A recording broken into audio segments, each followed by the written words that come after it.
अब हम लोग देखेंगे गैल्वेनिक सेल क्या होता है और इसकी क्रिया विधि क्या होती है। इससे क्वेश्चन, शॉर्ट क्वेश्चन 2 नंबर का पूछता है कि सॉल्ट ब्रिज क्या होता है और इसकी क्रिया विधि क्या होती है। तो हम लोग यहाँ देखेंगे गैल्वेनिक सेल। और ठीक हम लोग पिछले क्लास में चर्चा किए थे कि इलेक्ट्रोकेमिकल सेल हम लोग उस बर्तन को कहते हैं जिसमें केमिकल रिएक्शन की घटना होती है। और हम लोग बताए थे इसमें कि जो लेफ्ट साइड होता है उसका ऑक्सीडेशन होता है, वह एनोड होता है और वह निगेटिव होता है, और जो राइट साइड होता है उसका रिडक्शन होता है, वह पॉजिटिव होता है और कैथोड होता है। अब इसको हम लोग यहाँ समझेंगे गैल्वेनिक सेल।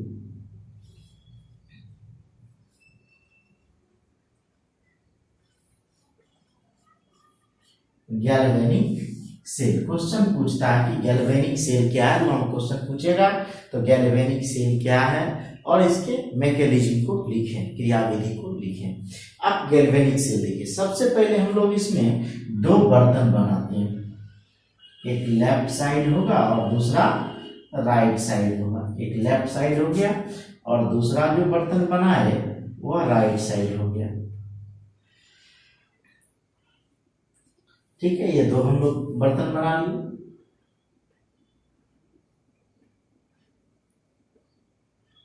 अब कहता है कि इसमें जो है हम 1 मोलर ZnCl ZnSO4 ले लिए। 1 m क्या ले लिए इसमें ZnSO4, और दूसरे कंटेनर में हम लोग लिए 1 m CuSO4 कॉपर सल्फेट। ठीक है, इसमें जिंक सल्फेट, इसमें कॉपर सल्फेट। अब जिसका इलेक्ट्रोलाइट लिया जाएगा, मतलब इसके अंदर जो हम लोग ये सॉल्यूशन लेंगे उसी का इलेक्ट्रोड देगा। इसे ZnSO4 का है तो जिंक का इसमें क्या करेंगे, इलेक्ट्रोड लेंगे। इलेक्ट्रोड क्या है, इलेक्ट्रोड जिससे करंट या इलेक्ट्रॉन का एक्सचेंज होता है, मतलब या डिपॉजिट होगा या डिस्चार्ज होगा, दोनों ही स्थिति में हम लोग इसको देखेंगे। ये जिंक का छड़ है, इसको Zn रॉड बोल दिए, जिंक का छड़। उसी तरह CuSO4 के सॉल्यूशन में एक फिर हम लोग इलेक्ट्रोड डालेंगे और वह इलेक्ट्रोड होगा कॉपर का इलेक्ट्रोड होगा। यह जो इलेक्ट्रोड है वह कॉपर का इलेक्ट्रोड है। ये हो गया कॉपर रॉड, कॉपर का छड़ हो गया। ठीक है, अभी हम लोग बोले कि इसमें ZnSO4 का सॉल्यूशन है, इसमें CuSO4 का सॉल्यूशन है। दोनों के न्यूट्रलिटी को मेंटेन करने के लिए, उदासीनता को बनाए रखने के लिए इसके अंदर हम लोग एक लवण सेतु डालते हैं। ये U आकार का ट्यूब होता है जिसमें KCl या अगर अगर का सॉलिड पेस्ट होता है, अर्धठोस पेस्ट होता है। ठीक है, ये है आपका सॉल्ट ब्रिज, लवण सेतु, सॉल्ट ब्रिज, लवण सेतु। ठीक है, यह 1 m ZnSO4 है, ये सॉल्यूशन है इसमें।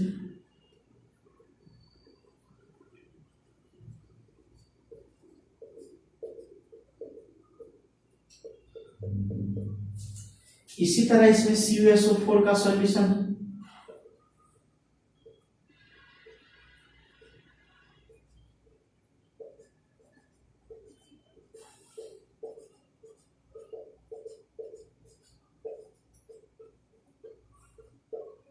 तो हमने क्या कहा कि इसमें अलग अलग 2 बर्तन लिए, एक लेफ्ट साइड लिए, एक राइट साइड लिए, और एक बर्तन में हम लोग ZnSO4 का सॉल्यूशन डाले, एक में CuSO4 का सॉल्यूशन डाले। ZnSO4 के सॉल्यूशन में जिंक का छड़ डाले हैं और CuSO4 के सॉल्यूशन में कॉपर का छड़ डाले, रॉड डाले। दोनों सॉल्यूशन को एक सॉल्ट ब्रिज की सहायता से जोड़ दिए। ठीक है, अब दोनों में क्या होगा, तो इसको एक वोल्ट मीटर की सहायता से एक वायर के द्वारा इसको क्या कर दिया गया, जोड़ दिया गया। किसको, कैथोड और एनोड को। अब आप पढ़े हैं कि जो लेफ्ट साइड होगा वह क्या होगा, एनोड होगा, और निगेटिव होगा और इसका ऑक्सीडेशन होगा। तो जब इसका ऑक्सीडेशन होगा तो यह इलेक्ट्रॉन का क्या करेगा, लॉस करेगा। तो इलेक्ट्रॉन निकल के इधर से इधर जाएगा।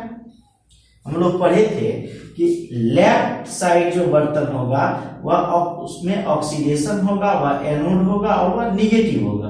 एनोड है, निगेटिव है और ऑक्सीडेशन हो रहा है। तो ऑक्सीडेशन बताए थे कि लॉस ऑफ इलेक्ट्रॉन ऑक्सीडेशन कहलाता है। ये इलेक्ट्रॉन का क्या कर रहा है, लॉस कर रहा है।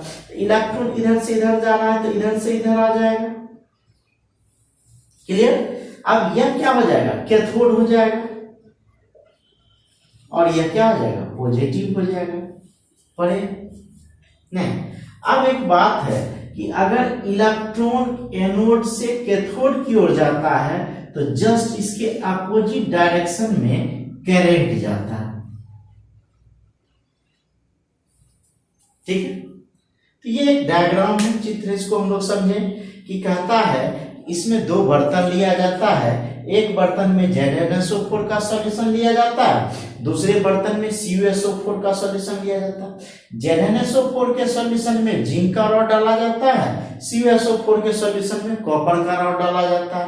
अब कहता है कि यह रॉड और यह रॉड दोनों को एक वोल्टमीटर की सहायता से जोड़ दिया जाता है। जो लेफ्ट साइड होता है वह एनोड है और निगेटिव होता है और यह क्या करता है, इलेक्ट्रॉन का लॉस करता है। तो इलेक्ट्रॉन जिंक से किधर की ओर आएगा, कैथोड की ओर आएगा, मतलब कॉपर के छड़ की ओर आएगा। और जस्ट उल्टा, मतलब कैथोड से एनोड की ओर करंट जाता है।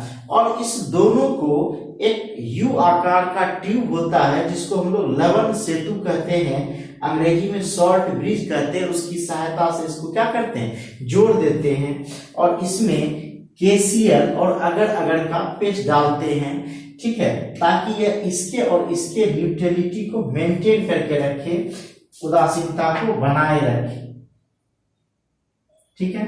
अब कहता है कि जब सारा परिपथ पूर्ण हो जाता है तब यह काम करना क्या कर देता है, शुरू कर देता है और धीरे धीरे जिंक का छड़ झरझर के इस सॉल्यूशन में आ जाता है। मतलब यह जिंक का रॉड धीरे धीरे डिस्ट्रॉय होता है और यह इस सॉल्यूशन में जमा होने लगता है। और क्या होता है, यह जो है कॉपर सल्फेट से कॉपर जो है इस इलेक्ट्रोड पर जमा होना शुरू हो जाता है। ध्यान से समझिए, यह जिंक का रॉड धीरे धीरे क्या होने लगता है, ऑक्सीडेशन होने के कारण इसका क्षय होने लगता है, मतलब यह समाप्त होने लगता है और यह समाप्त होकर के ZnSO4 सॉल्यूशन में आकर के मिल जाता है। ठीक है। और क्या होगा कि जस्ट उसके अपोजिट साइड में क्या होता है कि कॉपर सल्फेट के सॉल्यूशन से कॉपर आयन निकलकर इस इलेक्ट्रोड पर डिपॉजिट होते जाता है। यह प्रक्रिया तब तक होती रहती है जब तक कि या तो यह जिंक का छड़ पूर्ण रूप से समाप्त नहीं हो जाए या इससे कॉपर आयन इस इलेक्ट्रोड पर जमा नहीं हो जाए। ठीक है। अब इसका जो एक डायग्राम होता है, डायग्राम क्या, सेल डायग्राम। सेल डायग्राम कैसे लिखते हैं, तो अभी हम लोग बताए कि जिंक का ऑक्सीडेशन होता है तो यह Zn जो है Zn2+ में बदल जाएगा, क्योंकि हम लोग पढ़े थे कि लॉस ऑफ इलेक्ट्रॉन ऑक्सीडेशन कहलाता है। यह 2 इलेक्ट्रॉन का लॉस किया। ठीक है। यह ऑक्सीडेशन हाफ रिएक्शन हो गया। इसको क्या बोलेंगे, oxidation half reaction, oxidation half reaction. फिर क्या होगा, यह तो इसमें हो गया, इस कॉपर में क्या होगा, तो कॉपर से क्या बताए थे, इस सॉल्यूशन से निकलकर इस पर जमा होता है तो यह क्या हो जाएगा, यह Cu2+ आयन क्या होगा, कॉपर में डिपॉजिट होगा, क्योंकि यह Cu2+ टूटेगा, SO4 Cu2+ SO4, यह Cu जो है कॉपर में जाके ऐड हो जाएगा, मतलब जमा हो जाएगा तो इसका क्या हो जाएगा, रिडक्शन। इसको रिडक्शन हाफ रिएक्शन कहते हैं। अब दोनों को जोड़ दें तो नेट सेल रिएक्शन होता है। क्या होगा, नेट सेल रिएक्शन। तो यह Zn है, ठीक है, Zn है, यह सॉलिड होता है, यह Cu2+ है, यह एक्वस होता है। ठीक है। अब देखिए 2 इलेक्ट्रॉन इधर भी है, 2 इलेक्ट्रॉन इधर भी है, मतलब ये एरो बतलाता है बराबर। तो बराबर के इधर भी 2 इलेक्ट्रॉन है, बराबर के इधर भी 2 इलेक्ट्रॉन है, तो कैंसिल हो जाएगा। तो ये एरो दे दिए, तो यहाँ क्या हो जाएगा Zn2 प्लस या एक्वस हो जाएगा प्लस क्या हो जाएगा Cu सॉलिड। ठीक है, इसको कहते हैं net cell reaction. Net cell reaction यह प्रोसेस तब तक होते रहता है जब तक कि यह दोनों में से एक पूर्ण रूप से समाप्त नहीं हो जाए। अब हम लोग समझेंगे कि यह सॉल्ट ब्रिज क्या है और इसका यूज क्या है। फिर इसके पहले एक बार और समझ लें। हम बोले कि एक बर्तन लिए जिसमें ZnSO4 का सॉल्यूशन डाला है, दूसरा बर्तन लिए जिसमें CuSO4 का सॉल्यूशन डाला है। ZnSO4 के सॉल्यूशन में जिंक का छड़ डाला है, CuSO4 के सॉल्यूशन में कॉपर का छड़ डाला हुआ है, और दोनों सॉल्यूशन को एक यू आकार का नली है जिसमें को हम लोग लवण सेतु कहते हैं, इसको क्या कर दिए जोड़ दिए। क्यों? क्योंकि इसको इसके उदासीनता को बनाए रखेगा। इसीलिए क्वेश्चन पूछता है कि लवण सेतु क्या है, इसके क्रियाविधि को लिखें। तो लवण सेतु क्या है? तो लवण सेतु एक यू आकार की नलिका होती है जिसमें KCl या KNO3 या अगर या जिलेटिन का इसके अंदर अर्ध ठोस पेस्ट होता है जो दोनों के न्यूट्रलिटी को मेंटेन करके रखता है, मतलब उदासीनता को बनाए रखता है, और यही सॉल्ट ब्रिज का काम है।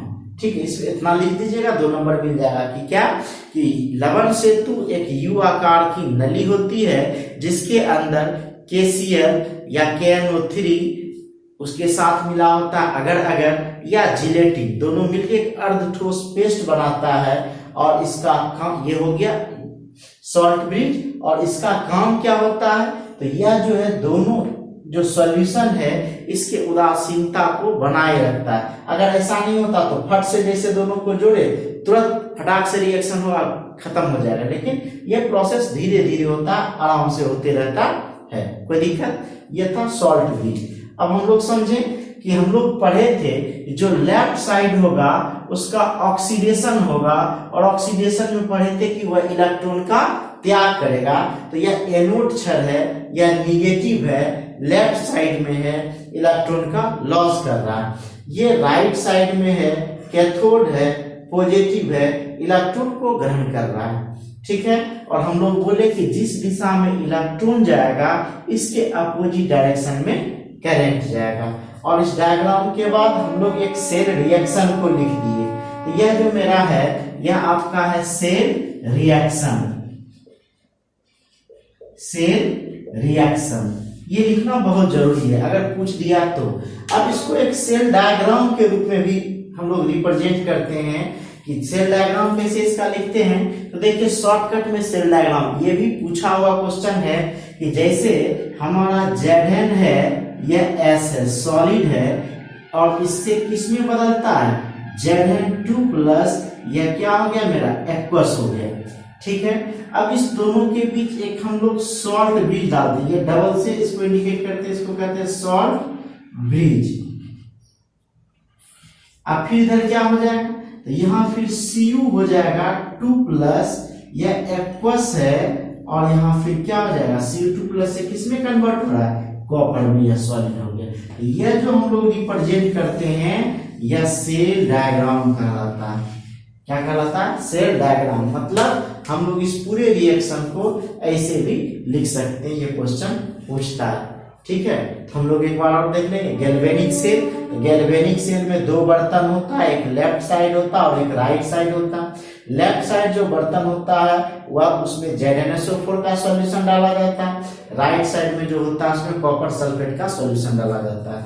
तो कहता है कि जिंक सल्फेट के विलयन में जिंक का अक्षर डाला जाता है, कॉपर सल्फेट के विलयन में कॉपर का अक्षर डाला जाता है, और कहता है कि इस दोनों को एक वोल्टमीटर की सहायता से जोड़ दिया जाता है। और इसमें क्या होता है, जैसे जोड़ा जाता है तो एनोड से इलेक्ट्रॉन निकलकर कैथोड की ओर जाता है, और करंट जो है कैथोड से एनोड की ओर जाता है।